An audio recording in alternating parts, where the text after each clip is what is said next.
Oh, hello there. I'm Belchen, a cute bear. In this class, I'll read to all of you.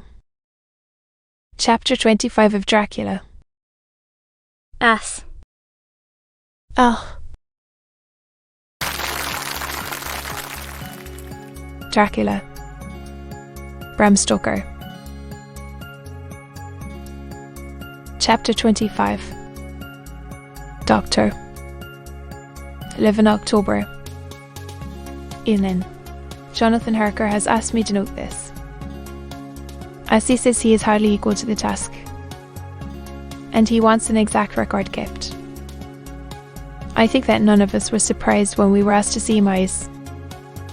Harker a little before the time of sunset. We have of late come to understand that sunrise and sunset are to her times of peculiar freedom when her old self can be manifest without any controlling force subduing or restraining her, or inciting her to action. This mood or condition begins some half hour or more before actual sunrise or sunset, and lasts till either the sun is high, or whilst the clouds are still aglow with the rays streaming above the horizon. At first there is a sort of negative condition, as if some tie were loosened, and then absolute freedom quickly follows. When, however, the freedom ceases, the change back or relapse comes quickly, preceded only by a spell of warning silence.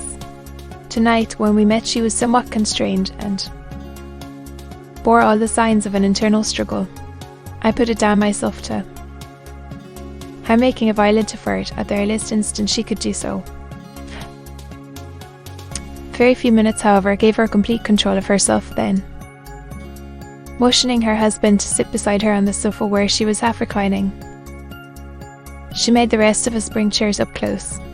Taking her husband's hand in hers, began, "We're all here together in freedom for perhaps the last time. I know, dear, I know that you will always be with me to the end." This was to her husband, whose hand had, as we could see, tightened upon hers. In the morning we go out upon our task, and God alone knows what may be in store for any of us. You are going to be so good to me as to take me with you. I know that all that brave earnest man can do for a weak woman who so perhaps is also, no, not death, but is at any rate as take I will do. But you must remember that I am not as you are. There is a poison in my blood, in my soul, which may destroy me, which must destroy me unless some relief comes to us. Oh, my friends, you know as well as I do that my soul is at stake, and though I know there is one way out for me, you must not, and I must not take it. She looked appealingly to us all in turn, beginning and ending with her husband. "What is that way?" asked Van Helsing in a hoarse voice. "What is that way, that I may die now, either by my own hand or that of another, before the greater evil is entirely wrought? I know, and you know, that where I once did you could and would sit, free my immortal spirit, even as you did my policies, were death, or the fear of death, the only thing that stood in the way. I would not shrink to die here, now, amidst the friends you love. But death is not all. I cannot believe that to die in such a case, when there is hope before us and a bitter task to be done, is God's will. Therefore, I, on my part, give up here the certainty of eternal rest, and go out into the dark, where may be the blackest things that the world or the nether world holds." They were all silent, for we knew instinctively that this was only a prelude. The faces of the others were set, and Harker's grew ashen grey. Perhaps he guessed better than any of us what was coming. She continued, "This is what I can give into the hotchpot." I could not but note the quaint legal phrase which she used in such a place, and with all seriousness. "What will each of you give? You are light, I know," she went on quickly, "that is easy for brave men. Your lives are God's, and you can give them back to him. But what will you give to me?" She looked again, questioningly, but this time avoided her husband's face. Quincy seemed to understand.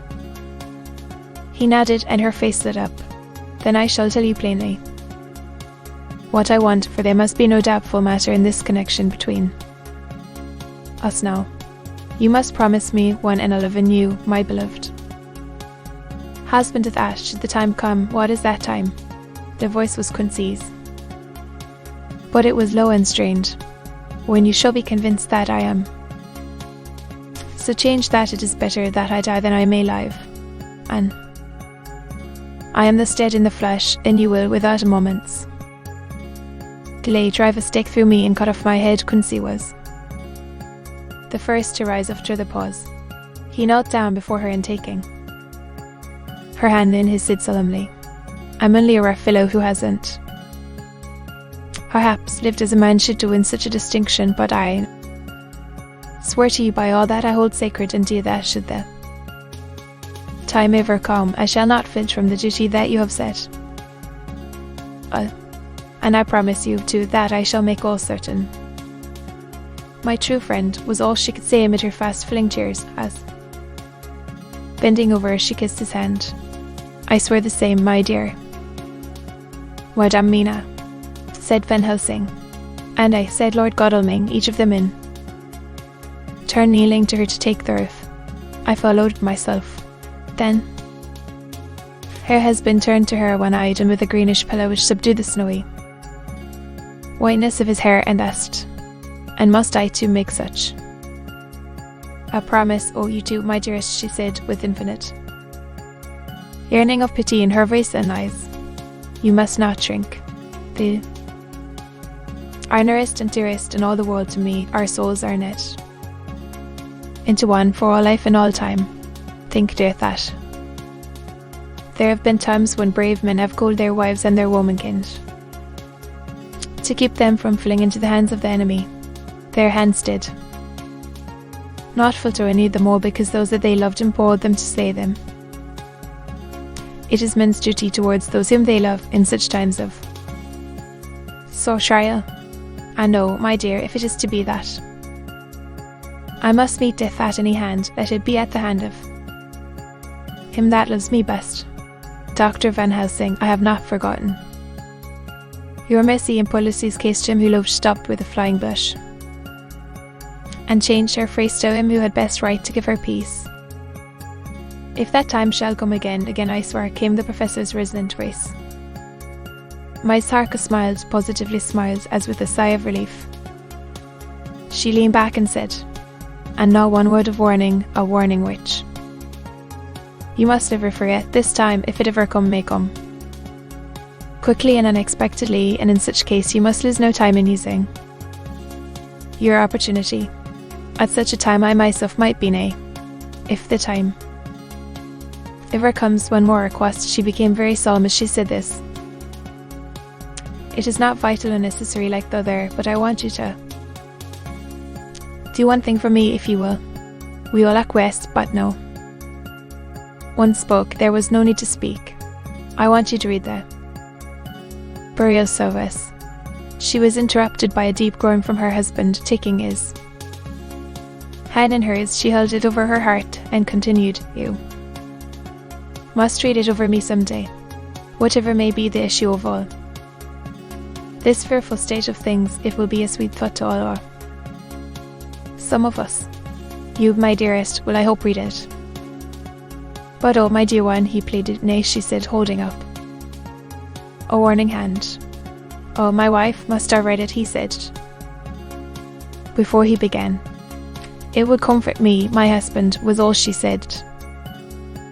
And he began to read when she had got the book ready. How could anyhow not tell of that strange scene, its solemnity, its gloom, its sadness, its horror, and with it its sweetness? Even a skeptic who can see nothing but a travesty of bitter truth in anything holy or emotional would have been melted to the heart had he seen that little group of living and devoted friends kneeling round that stricken and sorrowing lady, or heard the tender passion of her husband's voice as in tones so broken with Emotion that often he had to pause, he read the simple and beautiful service. From the burial of the dead. She was right in her instinct. Strange. As it all was, bizarre as it may hereafter seem even to Sue. Felt its potent influence at the time, it comforted us much, and the silence, which showed Mice Hawker's coming relapse from her freedom of soul, did not seem so full of despair to any of us as we had dreaded. Jonathan Harker's journal, 15 October of Varna. We left Charing Cross on the morning of the 12th, got to Paris the same night and took the places secured for us in the Orient Express. We travelled night and day, arriving here at about 5 o'clock. Old Godalming went to the consulate to see if any telegram had arrived for him, whilst the rest of us came on to this hoteleth. Odysseus. The journey may have had incidents, I was however too eager to get on to care for them, until Xerna Catherine comes into what there will be no interest for me in anything in the wide world. Thank God. Mina is well and looks to be getting stronger. Her colour is coming back. She sleeps a great deal throughout the journey. She slept nearly all the time. Before sunrise and sunset, however, she is very wakeful and alert, and it has become a habit for Van Helsing to hypnotize her at such times. At first, some effort was needed, and he had to make many passes, but now she seems to yield at once, as if by habit, and scarcely any action is needed.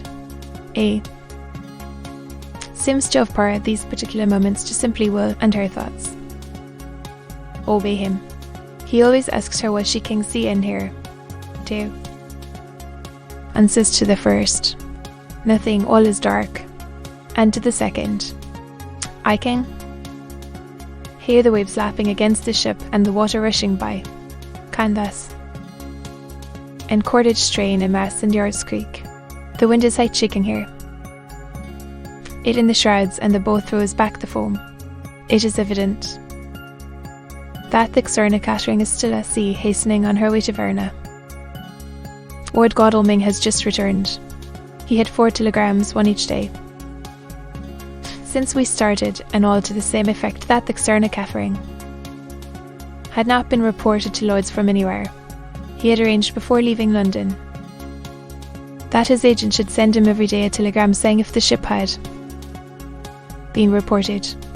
He was to have a message even if she were not reported, so that he might be sure that there was a watch being kept at the other end of the wire. We had dinner and went to bed early. Tomorrow we are to see the Vice-Consul and to arrange, if we can, about getting on board the ship as soon as she arrives. Van Helsing says that our chance will be to get on the boat between sunrise and sunset. The Count, even if he takes the form of a bat, cannot cross the running water of his own volition, and so cannot leave the ship, as he dare not change to man's form without suspicion, which he evidently wishes there, of which it must remain in the box. If then we can come on board after sunrise, he is at our mercy, for we can open the box and make sure of him, as we did of Perlucy before he wakes. What mercy he shall get from us will not count for much. We think that we shall not have much trouble with officials or the seamen. Thank God. This is the country where bribery can do anything, and we are well supplied with money. We have only to make sure that the ship cannot come into port between sunset and sunrise without our being warned, and we shall be safe. Judge Moneybag will settle this case, I think. Sustain. October. Mina's report still the same, lapping waves and rushing water, darkness and favouring winds. We are evidently in good time, and when we hear of the Xerna Catherine we shall be ready, as she must pass the Dardanelles. We are sure to have some report.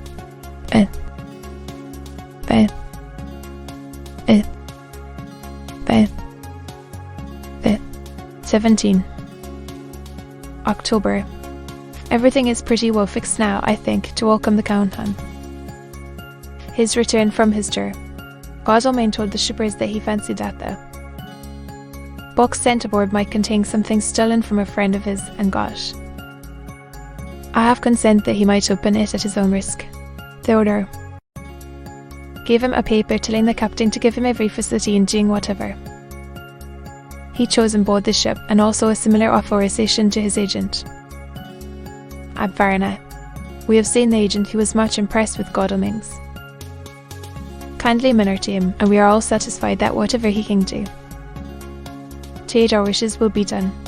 We have already arranged what to do in case we get the box open. If the Count is there, Fan Helsing and Seward will cut off his head at once and drive a stake through his heart. Morris and Godalming and I shall prevent interference, even if we have to use the arms which we shall have ready. The Professor says that if we can so treat the Count's body, it will soon after fall into dust. In such case, there would be no evidence against us in case any suspicion of murder were aroused. But even if it were not, we should stand orful by our act, and perhaps someday this very script may be evidence to come between some of us and a rope.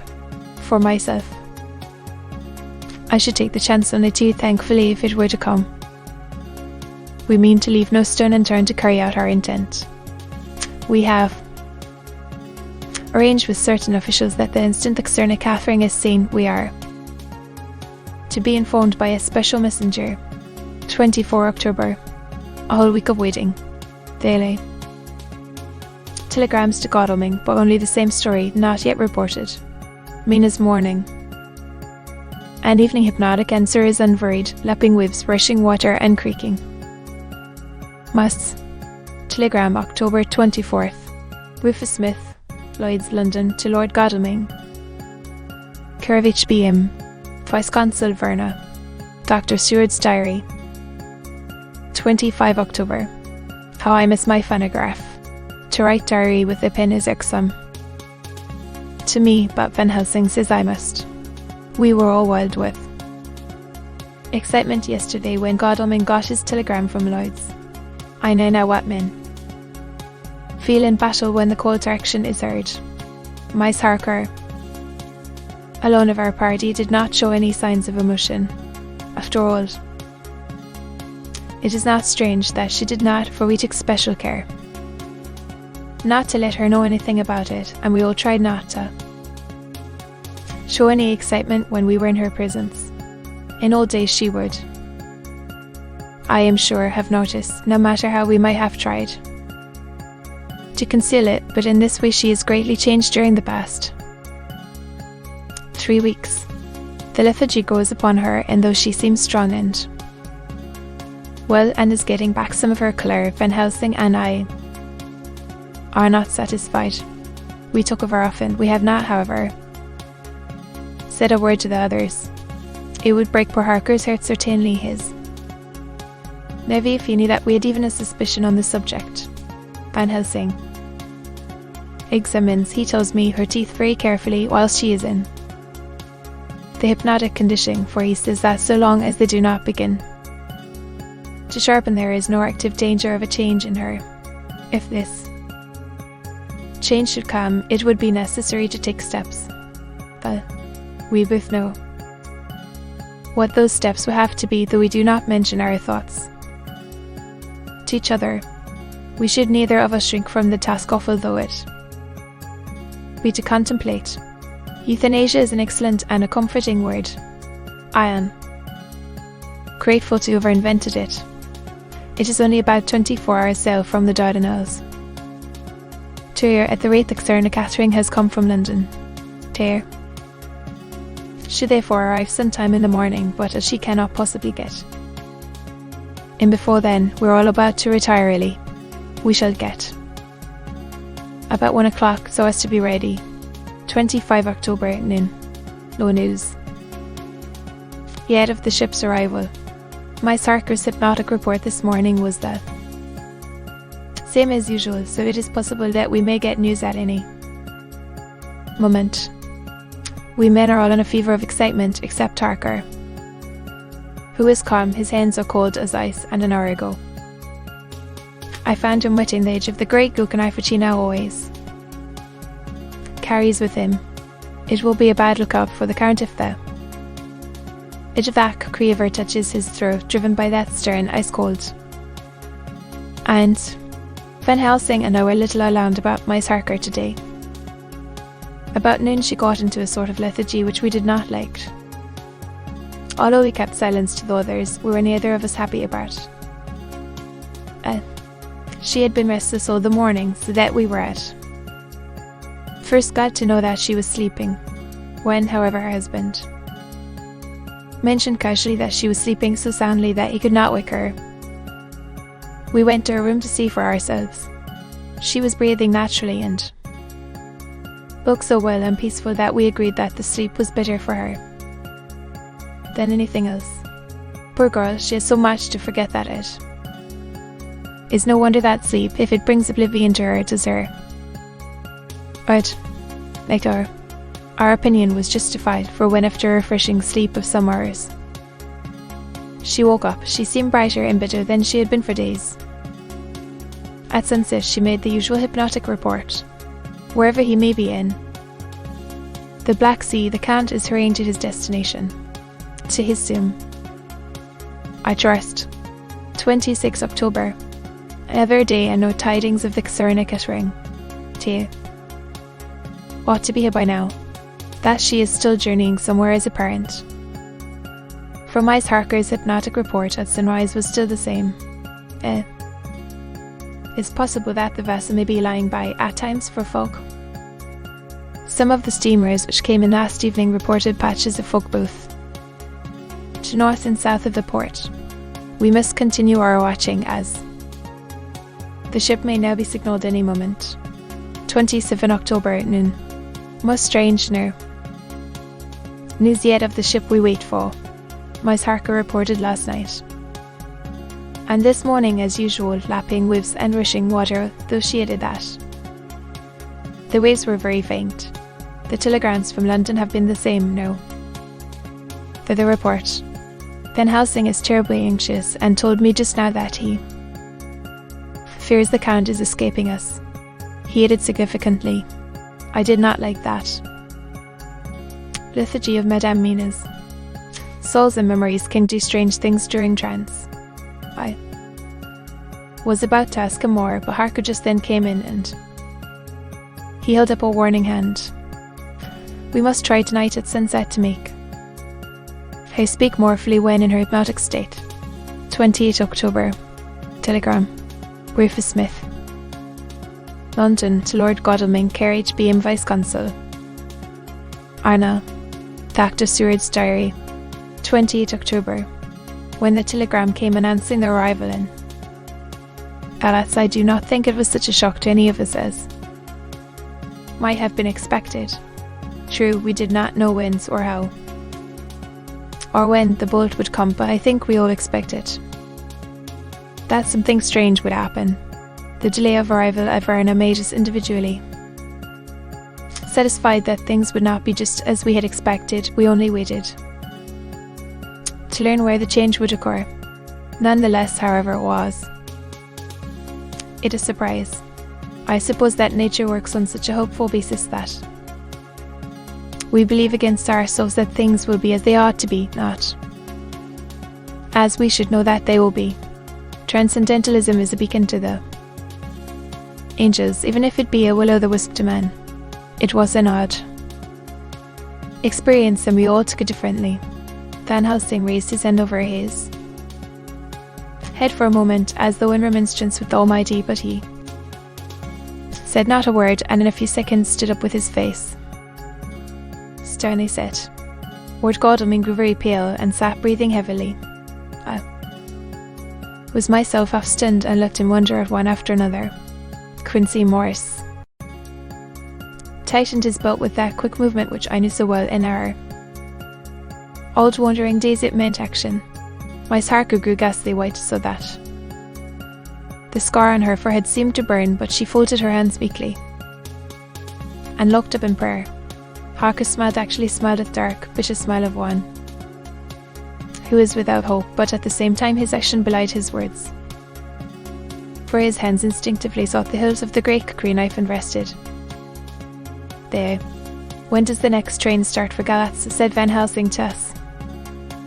Generally, at 6:30 tomorrow morning. We all started, for the answer came from Mice. Hawker. How on earth do you know? Said Art. You forget it, perhaps you do. Not know, though Jonathan does, and so does Dr. Van Helsing, that I am. The train fiend. At home in Exeter I always used to make up the timetables so as to be helpful to my husband. I found it so useful sometimes that I always make a study of the timetables now. I knew that if anything were to take us to Castle Dracula we should go by Galatz, or at any rate through Bucharest, so I learned the times very carefully. Unhappily there are not many to learn, wonderful woman, murmured the professor. Can't we get a special? Asked Lord Godalming. Van Helsing shook his head. I fear not. This land is very different from yours, or mine even. If we did have a special, it would probably not arrive as soon as our regular train. Moreover, we have something to prepare. We must think. Now let us organize. You, friend Arthur, go to the train and get the tickets and arrange that all be ready for us to go in the morning. Do you, friend Jonathan, go to the agent of the ship and get from him letters to the agent in Galatz with authority to make search the ship just as it was here. Morris Quincy, you see, the vice-consul, and get his aid with his fellow in Galatz and all he can do to make our way smooth, so that no times be lost when over the Danube. John will stay with Madam Mina and me, and we shall consult.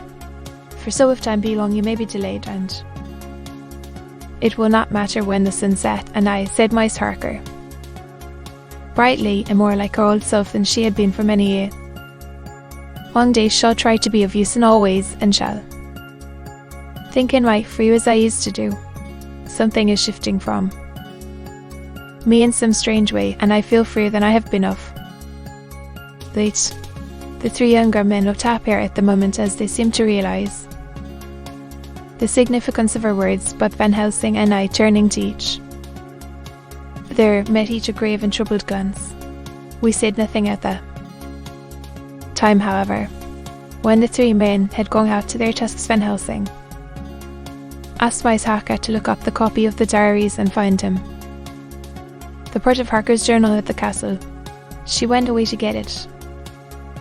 When the door was shut upon her, he said to me, we mean the same. There is some change. It is a hope that makes me sick. Quite so. No, said I, you are in part right, friend John, but only in part. I want to tell you something. As oh, my friend, I am taking a great terrible risk, but I believe it is right. In the moment when Madame Mina said those words that arrest both our understanding and inspiration came to me. In the trance of 3 days ago, the Count sent her his spirit to read her mind, or more like he took her to see him in his earth box in the ship with water rushing, just as it go free ever rise and set of sin. Learn in that we are here, for she have more to tell in her open life with eyes to see and ears to hear than he shut as he is in his cuffing box. Now he make his most effort to stave us. At present he want her not. He is sure with his soul great knowledge that she will come at his call, but he cut her off stake her as he can do out of his own power, that's all. She come not to him. There I have hoped that our membranes that have been of man so long, and that have not lost the grace of God, will come higher than his child, bring that lie in his tomb for centuries, that gore not yet our stature, and that do only work selfish, and therefore small. Here comes Madame Mina, not a word to her of her trance. She know it not, and it would overwhelm her and make despair just when we want all her hope, all her courage, when most We want all her great brain, which is trained like man's brain, but is a sweet woman, and have a special power which the count give her, and which he may not take away altogether, for he think not so. Osh, let me speak, and you shall learn. Oh, Jan, my friend, we are in awful straits. I fear, as I never feared before. We can only trust the good God. Silence. I thought that the professor was going to break down and have hysterics, just as he had when Lucy died, but with a great effort he controlled himself and was at perfect service. 'Twas when Miss Harker tripped into the room, bright and happy looking, and in the doing of work, seemingly forgetful of her misery. As she came in, she handed a number of sheets of typewriting to Van Helsing. He looked over them gravely, his face brightening up as he read. Then, holding the pages between his finger and thumb, he said, "Friend John, to you with so much of experience already, and you too, dear Madam Mina, that are on air is a lesson. Do not fear ever to think. Half what has been buzzing often in my brain, but I fear to let him listen. And here now, with more knowledge, I go back to where that half thought come from, and I find that he be no half thought at all, that be a whole thought, though so young that he is not yet strong to use his little wings. Nay, like the ugly duck of my friend Hans. I dursten he be no duck thought at all, but a big swan thought, that's Earl. Nobly on big wings, when the time come for him to try them. See already what Jonathan have written, that other of his race who, in a later age, again and again brought his forces over the great river into Turkey land, who, when he was beaten back, came again and again, though he had to come alone from the bloody field where his troops were being slaughtered. What does this tell us? Not much. The Count's child thought see nothing, therefore he speaks so. Pray, your men thought see nothing, my men thought see nothing, till just now. Oh, but there comes another word from someone who speak without thought. Because she too know not what it might mean. Just as there are elements which rest, yet when in nature's course they move on their way, and they toucheth and path, and there comes a flash of light. Heaven wide that blind and kill and destroy some, but that show up all earth below for leagues and leagues. Is it not so? Well, I shall explain. To begin, have you ever studied the philosophy of crime? Yes and no. You, John, yes, for it is a study of insanity. You know, Madam Mina, for crime touching it. But once, still, your mind works true and argues not a particularly at universal. There is this peculiarity in criminals. It is so constant in all countries and at all times, that even police who know not much from philosophy come to know it empirically, that is to be empiric.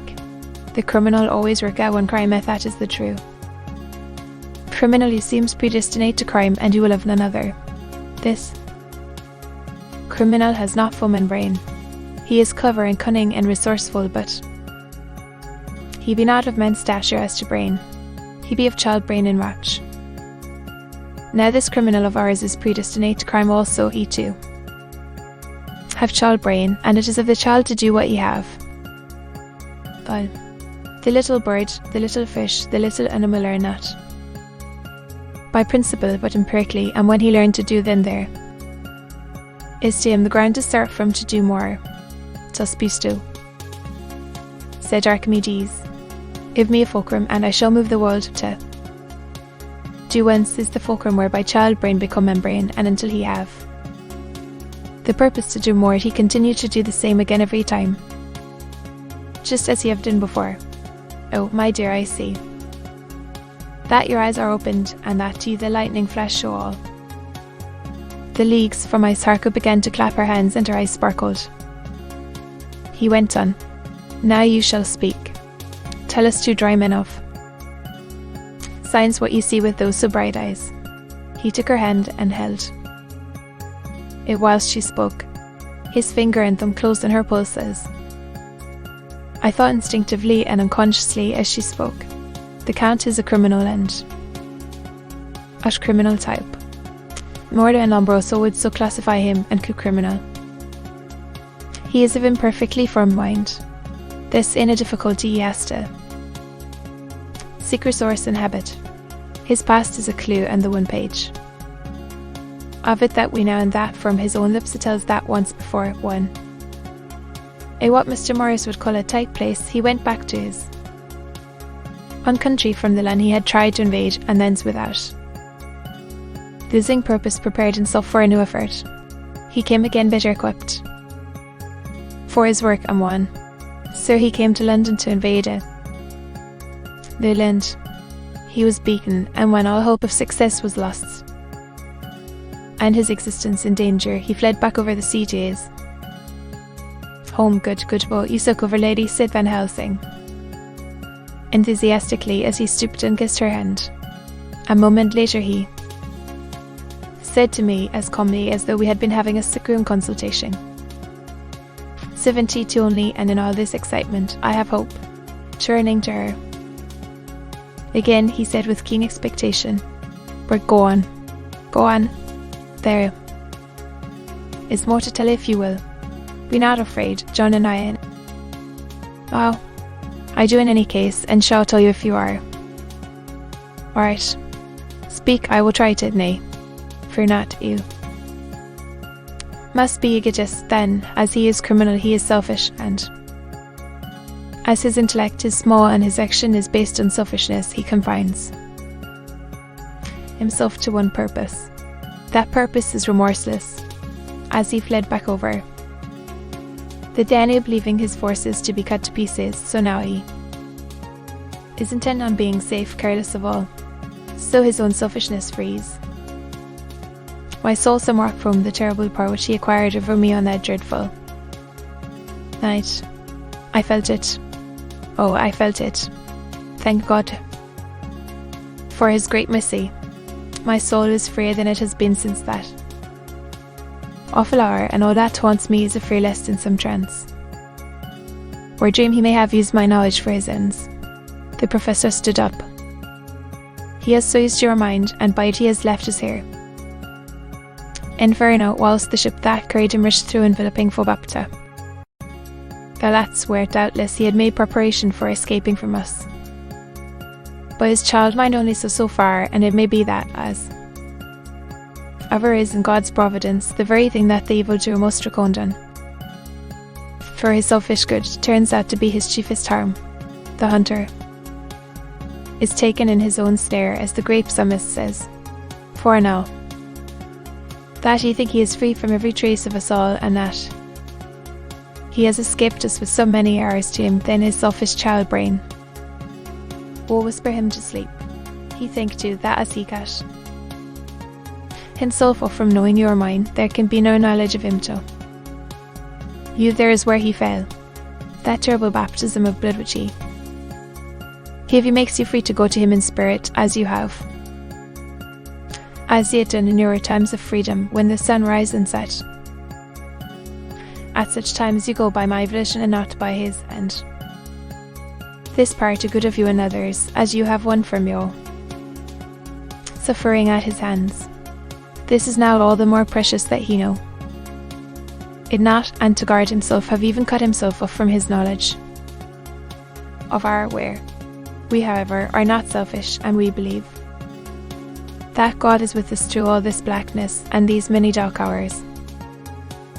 We shall follow him, and we shall not flinch, even if we peril ourselves that we become like him. Friend John, this has been a great hour, and it have done much to advance us on our way.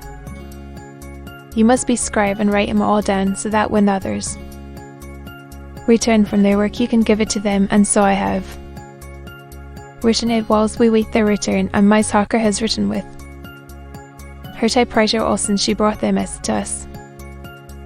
To be continued.